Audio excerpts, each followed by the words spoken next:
May mga sandali sa buhay na tila magulo ang lahat, hindi dahil walang nangyayari, kundi dahil may isang mahalagang bagay na tahimik na nabubuo sa ilalim ng ibabaw. Aquarius, maaaring ito ang nararamdaman mo kamakailan. Isang kakaibang pakiramdam na para kang nasa gilid ng pag-unawa, pero hindi pa rin lubusang nahahayag ang buong larawan. May mga tanong na nananatili. Paulit-ulit ang mga iniisip. At sa kaibuturan ng iyong puso, alam mong may isang pirasong kulang. Ang mensaheng ito ay tungkol sa isang banayad na pahiwatig, hindi yung sumisigaw, kundi yung bumubulong. Yung pahiwatig na kapag napansin mo, biglang luminaw ang lahat. Manatili ka sa mensaheng ito, dahil ang kalinawan ay mas malapit na kaysa sa inaakala mo. Aquarius, ikaw ay palaging tagamasid, ang taong nakakakita ng mga pattern na hindi napapansin ng iba. Malalim kang mag-isip, tahimik kang makaramdam, at madalas kang may mga tanong na hindi kailanman tuluyang nawawala sa isip mo. Kamakailan, maaaring parang hindi sigurado ang takbo ng buhay, hindi dahil wala kang direksyon, kundi dahil may hinihintay kang bagay na biglang magpapalinaw sa lahat. Nagtiwala ka sa proseso kahit matagal dumating ang mga sagot. Nanatili kang matyaga kahit ang linaw ay parang laging isang hakbang na lang pero hindi pa rin maabot. Ang mensaheng ito ay para sa panahong iyon ng paghihintay. Tinutukoy nito ang inner knowing na pilit mong inuunawa, ang pakiramdam na isang maliit na realization lang at babaligtad ang lahat. Ang nangyayari ngayon ay hindi maingay o dramatiko. Ito ay banayad, marahan at may lalim. At sa oras na makita mo ito, unti-unting mawawala ang pagkalito. Ito ang sandali mo para huminto muna, magnilay at hayaang dumating ang pag-unawa ng natural. Ang tahimik na paglalakbay ng Aquarius, Backstory Section. Aquarius, ang paglalakbay mo ay hindi kailanman naging maingay. Habang ang iba ay lantaran na ipinapakita ang kanilang mga pinagdaraanan, pinili mo ang katahimikan. Hindi dahil wala kang gustong sabihin, kundi dahil gusto mo munang maunawaan ang lahat. Matagal kang nag-isip, nagsuri, paulit-ulit binalikan ang mga pangyayari sa iyong isipan, nagtatanong kung bakit may mga bagay na hindi umusad gaya ng inaasahan mo. May mga sandaling pakiramdam mo ay laging pinipindot ng buhay ang pause, eksakto sa oras na handa ka ng kumilos. Maaaring daladala mo ang bigat ng emosyon nang hindi ipinapakita. Nakangiti sa mga usapan, maayos na gumagana sa araw-araw, pero sa loob-loob mo, patong-patong ang mga tanong. May saysay ba ang pagkaantala, o senyales ba ito na may hindi mo nakikita? Sinubukan mong manatiling lohikal, sinasabi sa sarili na may dahilan ang lahat. Ngunit sa kaibuturan mo, may mga gabing nasubok ang paniniwalang iyon. Ang nagpapaiba sa iyong paglalakbay ay ang iyong pagtitiyaga. Kahit hindi agad dumarating ang linaw, hindi mo pinilit ang mga sagot.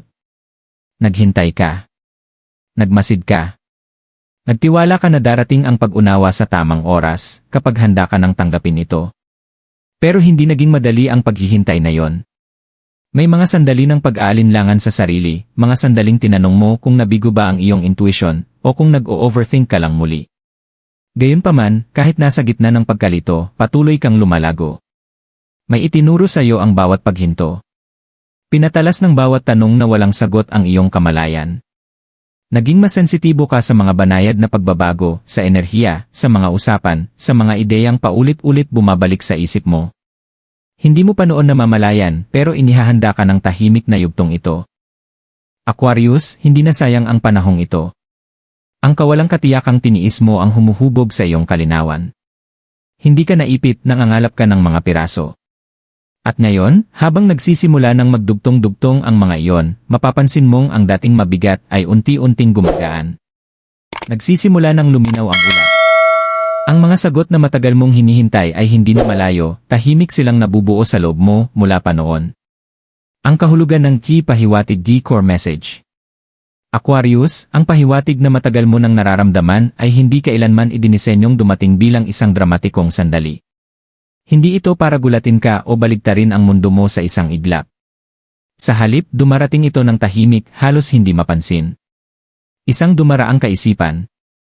Isang simpleng usapan. Isang realization na marahang dumarapo, pero ayaw ka ng lubayan.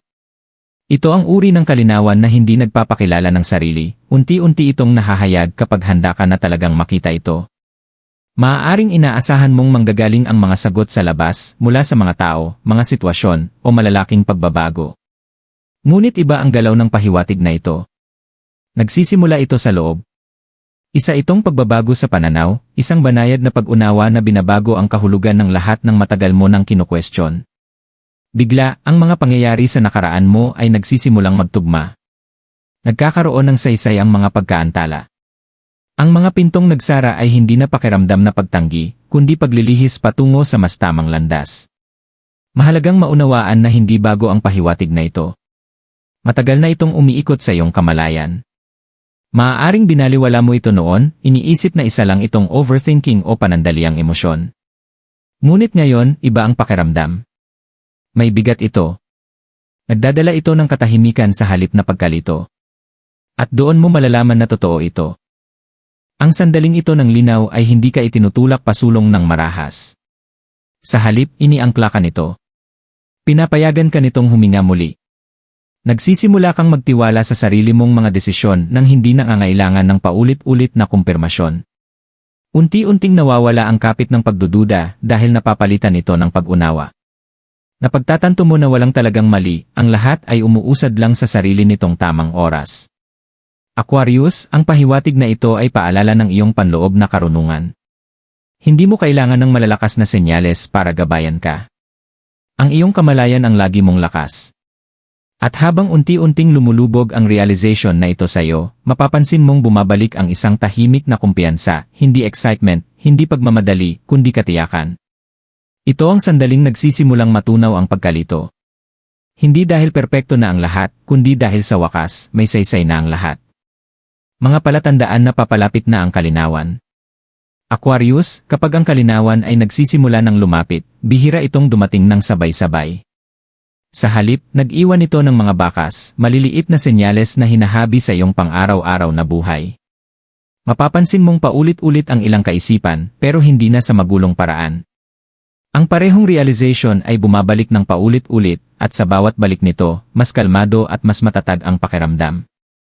Ang dating sanhi ng pagkabalisa ay nagiging pag-unawa na ngayon. Maaaring maramdaman mong mas tahimik ka sa loob. Ang mga sitwasyong dati agad nagpapasimula ng overthinking ay wala na ang dating kapangyarihan sa iyo. May isang banayad na pagbabago sa kalooban, isang emosyonal na katatagan na hindi na kailangang ipaliwanag. Kahit hindi pa buo ang mga sagot, alam mong hindi ka na nawawala. Ang mga usapan ay maaari ring magkaroon ng mas malalim na kahulugan. May magsasabi ng isang simpleng pangungusap, halos kaswal lang, pero tumatama ito sa puso mo. Hindi dahil bago ang impormasyon, kundi dahil kinukumpirma nito ang matagal mo nang nararamdaman. Ang mga sandaling ito ay parang banayad na paalala, hindi malalaking revelasyon. Isa pang palatandaan ay ang pagbabago ng relasyon mo sa oras. Humihinto ka sa pagmamadali. Nawawala ang pakiramdam ng pagkaapurahan. Sa halip na pilitin ang mga resulta, hinahayaan mo ng kusang maganap ang mga bagay. Hindi ito pagsuko, ito ay pagtitiwala. Nauunawaan mo na ang kalinawan ay hindi pwedeng ipilit, kailangan itong dumating ng natural. Mapapansin mo rin ang lumalakas na pakiramdam ng alignment. Mas nagiging madali ang mga desisyon. Mas matalas ang intuition mo. Kahit may natitirang kawalang katiyakan, hindi ka na nito pinapahinto. May sapat ka ng tiwala sa sarili para umusad kahit hindi pa kumpleto ang lahat ng detalye. Aquarius, hindi dramatiko ang mga senyal na ito, at iyon mismo ang dahilan kung bakit mahalaga sila.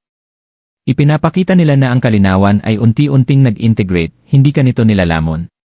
Hindi ka tinutulak sa aksyon, ginagabayan ka patungo sa kamalayan. Habang nagpapatuloy ang mga palatandaang ito, maaari mong mapagtanto ang isang mahalagang bagay, hindi ka na naghahanap ng mga sagot. Nakikilala mo na sila. At ang munting pagkakaibang iyon ang nagbabago ng lahat. Ang dating mabigat ay nagsisimulang gumaan. Ang dating nakalilito ay unti-unting kumakalma. Ang kalinawan ay hindi na paparating mula sa labas, tahimik na itong nabubuo sa loob mo. Ang sandali ng pagliko. Aquarius, ang turning point ay hindi dumarating na may ingay o pagmamadali. Tahimik itong sumisilip sa isang sandaling hindi mo na sinusubukang intindihin ang lahat. Maaaring may ginagawa ka lang na pangkaraniwan, naglalakad, nagpapahinga, o tahimik na nakaupo kasama ang iyong mga iniisip nang biglang magdugtong-dugtong ang lahat. Hindi dahil may bagong dumating, kundi dahil nakita mo na sa wakas ang matagal nang naroon. Ito ang sandaling nawawala ang kapit ng pagkalito. Napagtatanto mo na ang mga tanong na matagal mong tinatanong ay ginagabayan ka pala papunta rito. Ang mga paghinto, mga pagkaantala, at ang emosyonal na distansyang naramdaman mo sa ilang sitwasyon, hindi pala mga hadlang. Proteksyon pala sila. Binibigyan ka nila ng espasyo para mas makilala ang sarili mo ng mas malalim. Sa turning point na ito, Aquarius, nagbabago ang pananaw mo. Tumitigil ka sa pagtatanong ng bakit nangyari ito sa akin? At nagsisimula kang magtanong ng ano ang itinuro nito sa akin. At sa pagbabagong iyon, namumulaklak ang kalinawan. Nakikita mo kung paanong iniligtas ka ng iyong pagtitiyaga mula sa pagmamadaling pumasok sa mga landas na hindi talaga para sayo. Nakikita mo kung paanong ang mga dasal na hindi sinagot ay itinuro ka sa mas tapat, mas matibay na direksyon. May kasunod na katahimikan. Hindi saya, hindi takot, kundi pag-alam. Isang uri ng pag-alam na hindi na nangangailangan ng kumpirmasyon. Pinagkakatiwalaan mo ang susunod mong hakbang kahit hindi pa ganap na kita ang patutunguhan.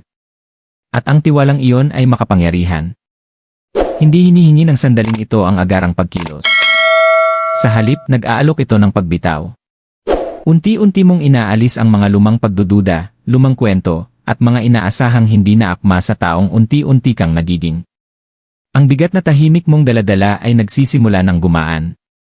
Aquarius, dito nagbabago ang lahat, hindi agad sa panlabas na mundo, kundi sa loob mo. At kapag nanirahan na ang panloob na linaw, nagsisimula ring tumugon ang mundo sa paligid mo. Ang mga oportunidad ay parang nakaayon. Mas magaan ang mga desisyon. At sa kauna-unahang pagkakataon sa matagal na panahon, hindi mo na tinatanong kung nasa tamang landas ka. Alam mong, gabay para sa Aquarius sa pagpapatuloy ng landas. Aquarius, ngayong unti-unti nang nananahan ang kalinawan sa loob mo, ang pag-usad pasulong ay hindi nangangailangan ng pagmamadali. Hindi ito panahon para magmadali o may patunayan kaninuman. Ang gabay para sa iyo ngayon ay simple ngunit makapangyarihan, kumilos ng may kamalayan. Sapat na ang panahong ginugol mo sa pagdududa sa sarili. Ang nasa unahan mo ay humihingi ng tiwala, tahimik, matatag na tiwala sa iyong panloob na pag-unawa. Habang nagpapatuloy ka, pansinin mo kung ano ang nagbibigay ng katahimikan, hindi lang kung ano ang nakaka-excite. Natutunan mo na hindi lahat ng maingay ay para sa iyo. Para sa iyo, ang alignment ay madalas dumarating sa banayad na paraan, isang pakiramdam ng ginhawa, isang marahang hatak, isang desisyong natural ang dating at hindi pinipilit. Hayaan mong iyon ang maging kumpas mo. Maaaring matukso kang balikan ang mga lumang gawi, ang labis na pag-aanalisa o ang paghahanap ng kumpirmasyon mula sa iba. Kapag nangyari yon, huminto ka muna. Alalahanin mo kung paano dumating ang kalinawan noong tumigil ka sa paghabol dito. Ganoon din ang prinsipyo ngayon. Hayaan mong kusang maganap ang mga bagay nang hindi sinusubukang kontrolin ang bawat resulta. Ito rin ay panahon para igalang ang iyong mga hangganan. Lumago ka sa katahimikan, pagninilay at pagtitiyaga. Pangalagaan mo ang espasyong iyon. Hindi lahat ay kailangang makapasok sa proseso mo. Hindi bawat iniisip ay kailangang ibahagi. Ang pag-usad pasulong ay hindi nangangahulugang maging mas maingay, ibig sabihin nito ay maging mas sinasadya. Aquarius, magtiwala ka na ang kalinawang natamo mo ay patuloy kang gagabayan. Kahit may lumitaw pang kawalang katiyakan, hindi na ito makakapagpayanig sa'yo. Makikilala mo ito bilang bahagi ng paglago, hindi tanda ng pagkabigo. Hindi kailangang perpekto ang mga susunod mong hakbang. Kailangan lang nilang maging tapat. At sa bawat tapat na hakbang, natural na mabubuo ang kumpiyansa. Hindi ka na naghahanap ng direksyon, ikaw ay kumikilos na kasama nito. At iyan ang pinakamahalagang pagkakaiba. Pagpapatibay at emosyonal na pagtiyak. Aquarius, ito ang paalala mo na hindi ka kailanman nahuhuli. Kahit sa mga sandaling nakaramdam ka ng pag-aalinlangan, pagkakahiwalay, o pagod sa paghihintay, eksakto kang naroon sa lugar na kailangan mong pagdaanan. Tahimik na umuusad ang paglalakbay mo, malayo sa inay at presyon, dahil doon ka pinakamahusay na lumalago. Walang bahagi ng landas mo ang nagkataon lamang. Maaaring kinuwestiyon mo ang sarili mong takbo, inihahambing ang sarili sa iba na tila mas mabilis umusad o mas maagang nakahanap ng linaw. Ngunit ang lakas mo ay hindi bilis, kundi lalim. Hindi ka dumadaan lang sa ibabaw ng buhay, iniintindi mo ito. At ang ganitong uri ng pag-unawa ay talagang nangangailangan ng oras. Hayaan mong ipagmalaki mo ang layo ng narating mo. Hindi ka sumuko kahit hindi malinaw ang mga sagot. Hindi mo tinalikuran ang sarili mo kahit mabigat ang pakiramdam.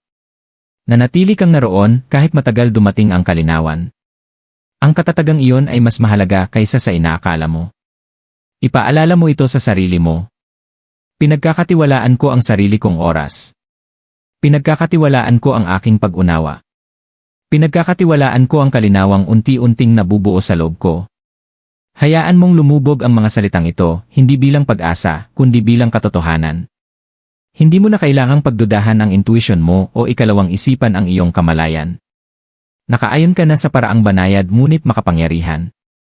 Aquarius, ang kapayapaan ay hindi nagmumula sa pagkakaroon ng lahat ng sagot. Nagmumula ito sa pagtitiwala sa sarili, kahit hindi pa malinaw ang lahat. At ang tiwalang iyon ay bahagi na ngayon ng kung sino ka. Ikaw ay matatag. Ikaw ay mulat. At ikaw ay handa na sa susunod na darating. Aquarius, habang papalapit sa pagtatapos ang mensaheng ito, alalahanin na ang kalinawan ay hindi laging dumarating bilang isang biglaang pagbubunyag. Minsan, tahimik lang itong nananahan, parang isang payapang pag-alam na nananatili kahit unti-unti nang nawawala ang mga tanong. Ang natamo mo ay hindi lamang pag-unawa, kundi kumpiyansa sa sarili mong kamalayan. At iyan ay isang bagay na walang sinuman ang makakaagaw sa iyo. Habang nagpapatuloy ka, hayaan mong tumugon ang buhay sa kalinawang dala mo ngayon. Hindi mo kailangang pilitin ang mga resulta o habulin ang katiyakan. Ang mga nakalaan para sa iyo ay kusang lalapit sa mga paraang matatag at totoo ang pakiramdam. Magtiwala ka na ang landas sa unahan ay patuloy na magbubukas ng may layunin. Kung tumimo sa iyo ang mensaheng ito, maglaan ka ng sandali para kilalanin yon. Makapangyarihan ang pagninilay. At kung nararamdaman mong nais mong gawin, ibahagi mo ang iyong mga saloobin o karanasan sa comments, ang kwento mo ay maaaring magdala ng linaw sa iba. Suportahan ang channel na ito sa pamamagitan ng pag-like at pag-subscribe, upang mas marami pang mensaheng tulad nito ang makarating sa mga nangangailangan. Hanggang sa muli, Aquarius, magpatuloy ka ng may tiwala. Ang matagal mo nang hinihintay na maunawaan ay matagal nang nasa loob mo.